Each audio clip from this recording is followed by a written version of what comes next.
Good Monday morning, October 16th, 2023. Baseball is a numbers game. 500-page book I wrote. And you know how many chapters I have in this book? 83 chapters. One of the chapters is titled Best Hitters 1990 through 1999 in baseball. So I focused on Hall of Fame players, those who are in the Baseball Hall of Fame, Cooperstown, New York. Which players who are in the Hall of Fame during 1990 and 1999, a 10-year period, that decade, who were the best hitters? Who had the most hits? Who had the most RBIs? Who had the highest batting average for the decade? I was surprised. I went to Baseball Reference, looked at all the stats, added up all the hits. I double-checked it. Craig Biggio, 1,728 hits in that decade. Impressive. Who's number two? Tony Gwynn, 1,713. So Gwynn was 15 hits shy of Biggio. I'll have to make note here, though, that during the decade, the highest batting average was Tony Gwynn, 394. It was in a strike season. Oh, let me go to got my computer here. I go to Baseball Reference, punch in Tony Gwynn. What a player. Tony Gwynn. This was 1994. He batted 394. And it's no fluke, because it's 110 games. Not just 30 games or 40 games or 50 games. 110 games. He had 475 plate appearances. 419 at-bats. 394. He had 165 hits. So it's 110 games. How many games do they play in a season? 162. That means 52 more games. In that season, he had 165 hits in 110 games. What does that average out to be? All right, 165 divided by 110. 1.5 hits per game played. He averaged 1.5. So take 52 more games if he plays the whole season, 162 games.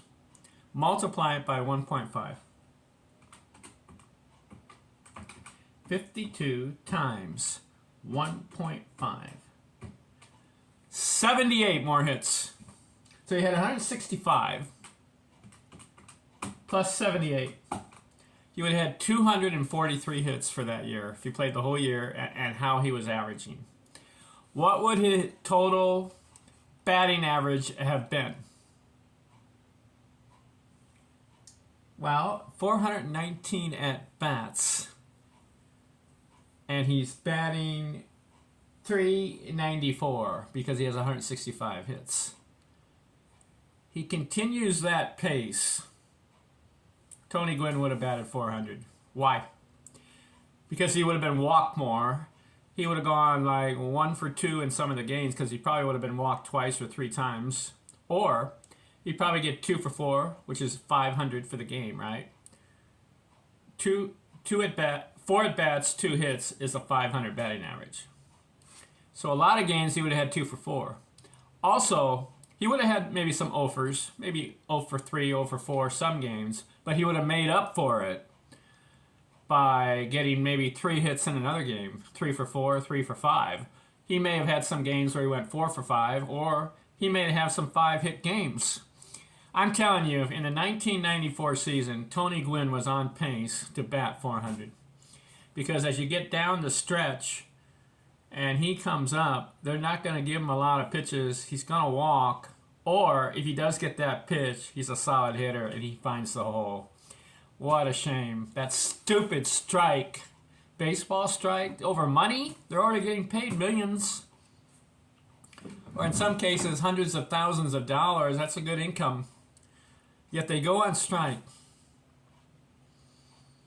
Man, 1994. Tony Gwynn. He would have been the first guy since Ted Williams, 406. He was on pace. He was hot.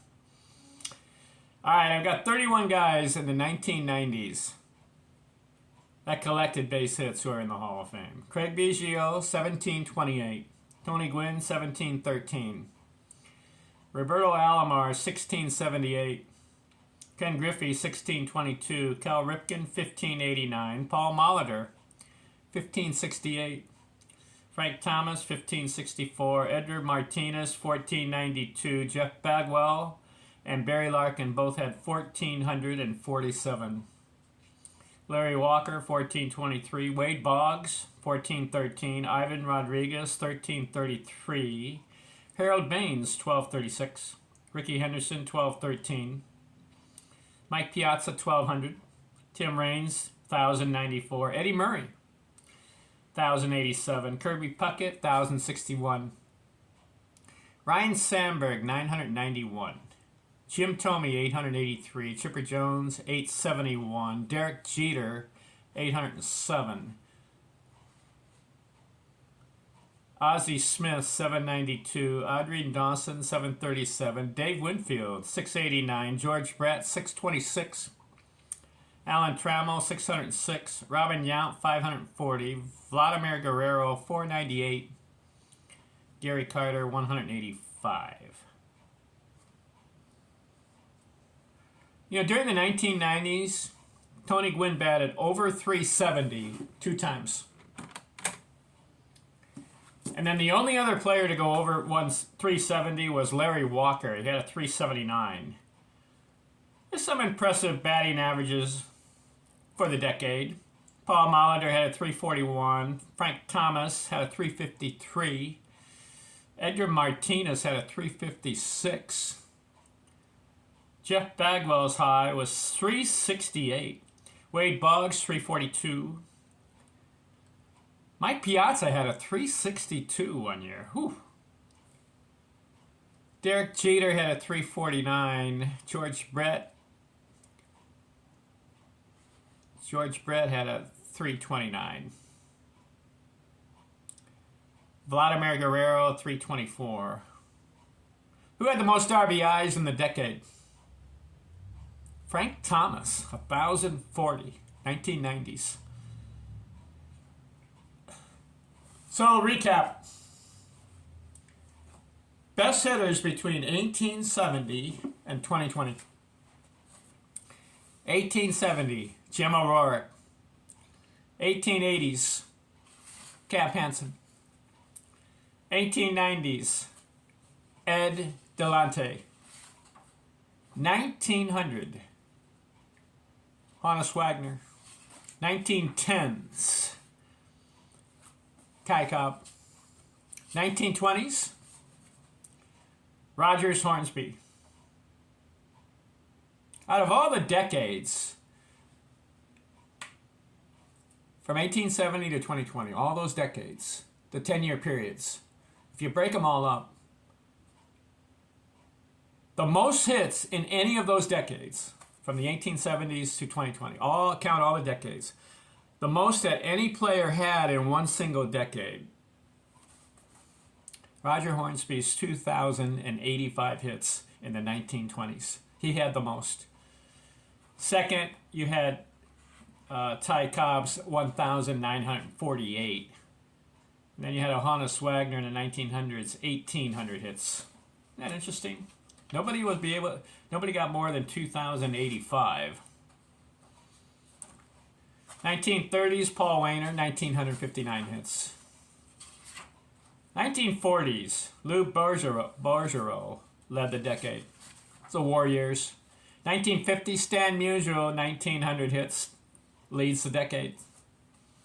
1960s, Roberto Clemente, 1,800 hits. 1970s, Pete Rose had 2,045 hits. He led the decade, but he came short because I told you that Rogers Hornsby in 1920s had 2,085. Pete Rose came close, 2,045 hits. 1980s, Robin Yount, 1,700 hits. And then we just covered the 1990s. Craig Biggio, 1,728 hits. And just edged out Tony Gwynn. Well, what happened with Gwynn in the 1990s? Why did he fall short of Biggio? He had a good decade. Starts off 177 hits, 168, 165, 175, 165, 197, 159, 220, 148, and 139. Those were his totals for the decade. I think Biggio beat him because he played more games. And he was a gamer. Craig Biggio. I think he beat him because why? 1990. Look at this. He's playing 150, 162, 155, 162, 162, 160, 160, 155. He's just playing more, so he got more at bats. He had 153, 161, 170, 175, 139, 167, 174, 191, 210. These are his hit totals, 188. So by playing more, he's collecting more hits, and he just edged out Tony Gwynn for the decade. And he beat him by 15 hits. Biggio, 1,728 hits. Tony Gwynn, 1,713. But you got to admit, Gwynn's a better hitter because his batting average was much better. Look at Biggio's lifetime batting average, 281. What's Gwynn's? 338 lifetime. 38, 81, 19, and 38. That's 57 points higher than Craig Biggio. Tony Gwynn's batting average is 57 hits, 57 points higher than Biggio's 281. What's their lifetime totals? Gwynn had 3,141, and Biggio had 3,060. So Gwynn beats him in batting average and base hits. But listen to this. If you want to compare Biggio and Gwynn, Biggio played 2,850 games. How many did Gwynn play? I've got it here. Gwynn played 2,440. Tony Gwynn, 400 games less than Craig Biggio. Yet, he beats him in hits by about 80, because he had 3,141. Biggio had 3,060. So even though Craig Biggio won the 1990s as far as total hits, Gwynn, much better hitter, because his batting average is higher. He has more career hits, even though he has less games than Craig Biggio. Still, the 1990s was a good decade for Hall of Famers. Hey, you got Griffey, he's a slugger. Cal Ripken, consecutive game streak. Paul Molitor, over 3,000 hits. Frank Thomas, a slugger, 500 homers. Edgar Martinez, solid 300 hitter. Jeff Bagwell, Larry Walker, Wade Boggs. These are all 300 hitters. Mike Piazza, slugger. Eddie Murray, 3,000 hits.